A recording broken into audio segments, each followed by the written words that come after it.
අපේ යාළුවන්ට Welcome to Emmy Yummy Morning Show. මේ මම ඊයේ ගියානේ කොළඹ කෞතුකාගාරයට. ඉතින් ඒකේ තියෙන දේවල් බැලුවද? මේ යමි මේ මොකක්ද මේ පෑතටිය කියන්නේ මොකක්ද? ඔයා පෑතටිය දැක්කද? ඔව් මේ මොකක්ද වාදනයක් නේක. එතනදී හරි විහිළු වැඩක් වුණානේ. ඒ මොකක්ද නේ උනේ? එතන බෝඩ් එකේ ගහලා තිබ්බනේ ඉස්සර කාලේ වෙලාව බැලුවේ පෑතටියෙන් කියලා. ඉතින් මොකක්ද ඒකේ තියෙන විහිළුව? ඇයි අනේ පිඟන් වගේ වාදන වලින් කොහොමද වෙලාව බලන්නේ කේම කරුවා මිසක්. අයියෝ. ඕක hina වෙන්න දෙයක් නෙමේ. එහෙනම් ඉස්සර කාලේ ඒකෙන් තමයි වෙලාව බලලා තියෙන්නේ. මට තේරුණා වාදනීන්ට කෑම දාලා කෑම කන්න යන වෙලාව බලනවා. ඕන්න ඉතින් කිව්ව කතාවක්. එහෙම නෙවෙයි මොනවද මේ කියවන්නේ? පෑතටියට දාන්නේ වතුර. වතුර? ඔව්. පෑතටිය යට තියෙනවා සිදුරක්. ඒ වුණාට මන් දැක්කේ නෑනේ එහෙම සිදුරක්. දකින්න විදිහක් නෑනේ. ඒකේ ඉන්දිකටු තුඩක් වගේ පුංචි සිදුරක්. ඒ සිදුවෙන් කොහොමද අනේ වෙලාව බලන්නේ? පෑතටියට වතුර පිරෙව්වහම පල්ලෙහා තියෙන භාජනයට වතුර පිරෙනවා. වතුර පිරුණා කියලා වෙලාව බලන්නේ කොහොමද අනේ දැන් ඇහැ තියලාද බලන්නේ ඕකට? නෑනේ. පෑතටියේ වතුර සම්පූර්ණයෙන්ම ඉවර වෙන්න යන කාලය පැයක් විදිහට නම් කළා. ඒ කියන්නේ මේ ඒ වගේ දවසට 24 පාරක් හිස් වුණාම දවසක් වෙනවා. නෑ. ඒ දවස්වල පෑතටියෙන් ගණන් කරන පැය 60ක් තමයි දවසක් විදිහට නම් කළේ. පැය 60ක්? ඔයා දන්නවද? අපි පෑතටිය පාවිච්චි කරද්දී යුරෝපයේ රටවල් වගේම ඇමරිකාවේ අය වෙලාව බැලුවේ කොහොමද කියලා? වෙන කොහොමද අනේ? එයාලා ඔරලෝසුවෙන් බලන්න ඇති. මෙහිම කලා බැලුවා. ඕන්න ඉතින් කිව්ව කතාව. ඇයි? වැරදි. මොකද වැරදි? එයාලා පාවිච්චි කළේ වැලි තැටිය. තවත් එකක් කිව්වනේ ඉතින් මොකක්ද වැලි තැටිය කියන්නේ? ඒක සිහින් කරකින් සම්බන්ධ වෙලා තියෙන වීදුරු බෝල දෙකක් තියෙන වාජනයක්. සිහින් කරකින් වීදුරු බෝල දෙකක්. වැලි තැටිය? ඔව්. ඒකෙන් කොහොමද අනේ වෙලාව බලන්නේ? එක වීදුරු බෝලක ඉඳලා අනිත් වීදුරු බෝලෙට වැලි පිරෙන්න යන වෙලාව තමයි පැයක් විදිහට ගත්තේ. කියන්නේ ඔයා කියන වැලි තැටියක් අපිට බලා ගන්න හිම තැනක් නැද්ද? සුද්දගේ කාලේ හදපු තේ කර්මාන්ත ශාලාවල මේවා තාමත් පාවිච්චි වෙනවා. ඒ කියන්නේ ඒවට තේ කුඩුද දාන්නේ වැලි නෙවෙයිද? අනේ මන් දන්නේ නැහැ ඔයා මොනවා කියනවද කියලා. මොනවාද අනේ කියන්නේ? වැලි. තේ දාන්නේ නැහැ. හරි ඒව දැන් ඒ කර්මාන්ත ශාලාවල තියෙනවද බලන්න. ඔව්. හම්බෝ ඇත්තද? උදේ පාන්දරම ඔයා ගොඩාක් දේවල් ඉගෙන ගත්තනේ. අනේ ඔව් අනේ. පෑතටියක් ගියේ දුරක්. ඕන්න එහෙනම් දැන් අපි යන්නේ ලස්සන කතන්දරයක් බලන්න.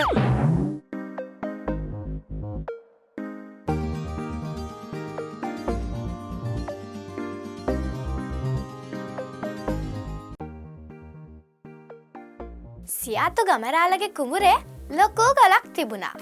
මේ ගල නම් වගා කටයුතු වලට ලොකු බාධාවක් වෙලයි තිබුණේ. ඉතින් ගමරාලට ඕන වුණා කොහොම හරි කරලා මේ ගල තමන්ගේ කුඹුරෙන් ඉවත් කරගන්න. ඉතින් ගමරාල මේ පණිවිඩය කියන්න අනබෙර කාර්යයක්ව පිටත් කළා. අසව්. සියාතු ගමරාලගේ කුඹුර තියෙන ලොකු ගල ඉවත් කරන ඕනෑම කෙනෙකුට කහවණු 1000ක් ලැබේ. ඉතින් මේ විදියට මේ පණිවිඩය ගම පුරාම ප්‍රචාරය වුණා. ගමේ ඉන්න ශක්තිමත්ම පුද්ගලයෝ ඇවිල්ලා මේ ගල ඉවත් කරන්න උත්සාහ කරත් මේ ගල නම් හොල්ලන්නවත් බැරි වුණා. ඉතින් ගමරාල අලි ඇතුන් පවා ගෙන්වලා මේ ගල ඉවත් කරන්න උත්සාහ කරත් ඒ උත්සාහයත් අසාර්ථක වුණා. කොහොම හරි අපි කවුරුත් දන්න කවටෙක් වෙන අන්දරේටත් මේ ආරංචි වුණා. ඉතින් ගමරාල ගාවට ගියපු අන්දරේ මෙහෙම කිව්වා. ගමරාල මම ආවේ ඔයාගේ කුඹුරේ තියෙන ගල ඉවත් කරන වැඩේ බාර ගන්න.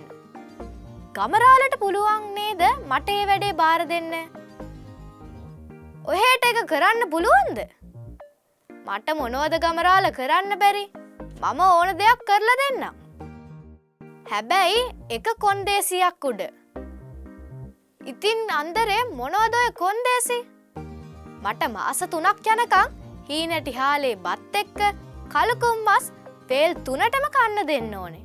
ඉතින් ගමරාල මාස 3ක් යනකම් අන්දරේට කලුකුම් මස් එක්ක හීනටි හාලේ බත් වේල් 3ටම කන්න දුන්නා.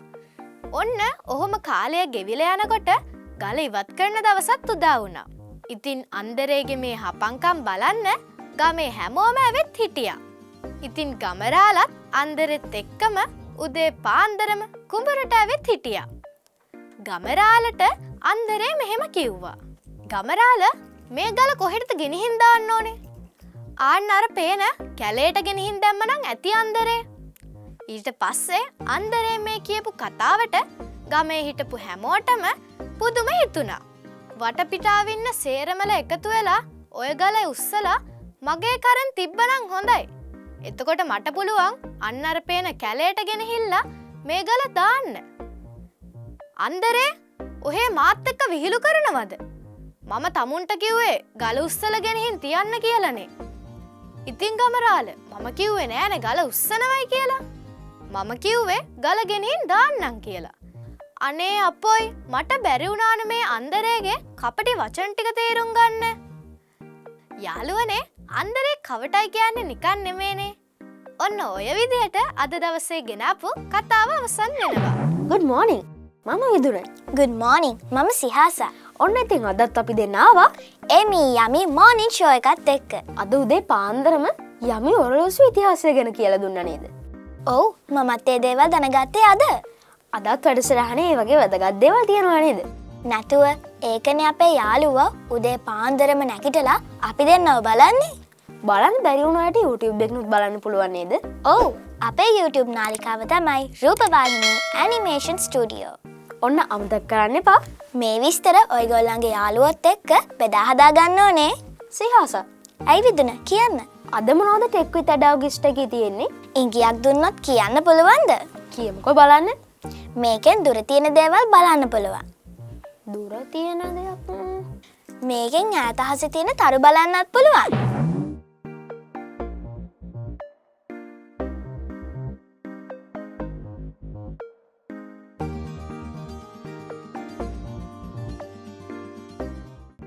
ඔන්න අදත් එඩා ඔගස්ට ආවා. අද කතා කරන්නේ අහසේ තරු අපිට ලං කරලා පෙන්නන දුරේක්ෂය ගැන. කතාව ආරම්භ වෙන්නේ 1600 ගණන්වල මුල් භාගයේදී.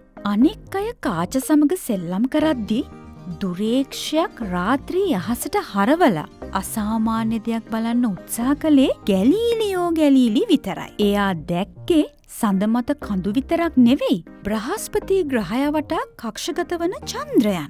මුල් දුරේක්ෂවල තිබුණේ සරල වර්තන ආකෘතියක්. ආලෝකයෙන් නැමීමට සහ දුරස්ත වස්තුන් විශාලනය කිරීමට වීදුරු කාච භාවිතා කළා. 17 වෙනි සියවසේදී අයිසැක් නිව්ටන් කාච වෙනුවට දර්පණ භාවිතා කරමින් පරාවර්තක දුරේක්ෂය හඳුන්වා දුන්නා. එම දුරේක්ෂය මගින් තමයි පැහැදිලි රූප ලබා දුන්නේ. ඒක තාරකා විද්‍යාවේ ප්‍රධාන ඉදිරි පිම්මක්. මේ විදිහට සියවස් ගෙවී යද්දී දුරේක්ෂයේ තාක්ෂණය වඩාත් බලවත් වුණා. කඳු මුදුන්වල නිරීක්ෂණාගාරවල ඉඳලා විශ්වයේ හඬට සවන් දෙන ගුවන් විදුලි දුරේක්ෂ දක්වා ඒවා විකාශය වුණා. ඉන් පස්සේ තමයි අභ්‍යවකාශ දුරේක්ෂය හඳුන්වා දුන්නේ. 1990 දී කක්ෂගත කළ හබල් දුරේක්ෂය එවැන්නක්. පෘථිවී වායුගෝලයෙන් නිදහස් වූ හබල් දුරේක්ෂය මන්දාකිනි නිහාරිකා වගේම තාරකාවල විශ්මයජනක රූප ග්‍රහණය කර දුන්නා. අද දියුණු දුරේක්ෂ අනුවර්තන දර්පණ සහ ඩිජිටල් සංවේදක භාවිතා කරනවා. මේ අනුව හෙට දවසේ දුරේක්ෂය තවත් දියුණු වේවි. ඔහේ යනවද මත්තන් ඩෑඩි අයියෝ මත්තන් ඩෑ තාමට ඔයා ආවද? ආවද කියලත් අහනවා. මේ කට්ටිය බලාගෙන ඉන්නවානේ. අපේ යාලෝ ලියුම් ගොඩක් එවල තිබ්බනේ. ඔව් ඒ අපි දෙන්නම එකතු වෙලානේ ඒ ලියුම් කැඩුයි. ලියුම් කැඩුවට ඔයා මුද්දර එකතු කරන්නේ නෑනේ. අපෝ මට බෑනේ. මගේ අතින් ලියුම් කඩද්දි මුද්දර ඉරෙනවානේ. ඒක බොහොම පරිස්සමට කරන්න ඕනේ වැඩක්. මේ ඔයාගේ මුත්තර පොතේ කොච්චර මුත්තර තියෙනව තනි තාමත් එකතු කරනවත නැතුව එක මගේ විනෝදාන්සෙන්නේ. හැඩී බත්තා ඔය දන්නවද නෑ දන්නේ කියන්නක බලන්න අයියෝ කියනකං ඉන්නකෝ. හරිති ඔයා කියන්නකෝ ඔයා දන්නවද මුද්දර එකතු කරන එක ලෝකේ ජනප්‍රිය වගේම පැරණිම විනෝදාංශයක් කියලා. හම්මෝ ඇත්තද කොච්චර පැරණිද එක 15 වන සියවස තරම් ඈත කාලෙක පටන් ගත්ත එකක්. හම්බෝ එච්චර කාලෙකින්ද මුත්තර තියෙනවා තනි ලංකාවේ පළවෙනි තැපැල් මුද්දරේ නිකුත් කළේ 1857 දී. 1857 දී සෑහෙන කාලයක් නියනේ. ඔව්. මේ ඒ කාලේ කවුදනේ ලංකාවේ රජ කළේ? ඒ කාලේ ලංකාව පාලනය කරලා තියෙන බ්‍රිතාන්‍ය ජාතිකයෝ. අනේ ඔයා දන්න දේවල් නේද? දැන් අපිට වැඩසටහන ඉවර කරන්නත් වෙලාව ඇවිල්ලා නේද? ඒකනේ ඉතින් මේ ඔයා මේ මුද්දරයක් ගැන කිය හිටියනේ මෙච්චර වැඩ තියෙනකොට. රූපවාහිනී ඇනිමේෂන් ස්ටුඩියෝ YouTube නාලිකාවෙන් අපිව ආයෙත් බලන්න පුළුවන්. ඒ වගේම හඬකවපු ලස්සන වැඩසටහන් බලන්න නම් රූපවාහිනී ඩබින් YouTube නාලිකාව පැත්තට යන්න. මේමි මගේ විනෝදාංශ මුද්දර එකතු කරන එකනේ. ඔව් ඉතින් දැන් ඔයා එක කිව්වනේ. එතකොට ඔයාගේ විනෝදාංශ මොකද්ද? මගේ විනෝදාංශය ඉතින් මේ ආයෙ මොනවට කල්පනා කරනවද? කෑම කන එක තමයි. මොකද්ද? මේ මං යනවා මගේ විනෝදාංශ කරන්න. මොනවා?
එබැවින් නංගියේ මල්ලියේ පවතමි දෙන්නම කොඳය පියා